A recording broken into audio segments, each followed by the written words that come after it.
আমি S A Prince সবাইকে আন্তরিক অভিনন্দন জানিয়ে শুরু করছি জেড টেলিভিশনের আজকের সংবাদ। সাবেক ছাত্রদল নেতা চন্দনপাট পুটিমারির কৃতি সন্তান রবিউল ইসলাম মানিক ঈদ পুনর্মিলনী উপলক্ষে এক প্রীতিভোজের আয়োজন করে।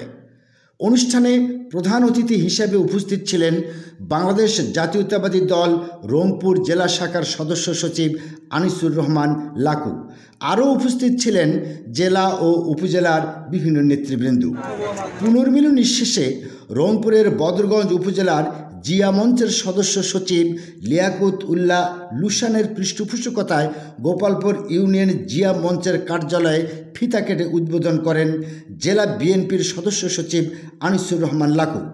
বিশেষ অতিথি হিসাবে উপস্থিত ছিলেন রংপুর বিভাগীয় জিয়া মঞ্চের সহ সাংগঠনিক সম্পাদক রাজীব চৌধুরী।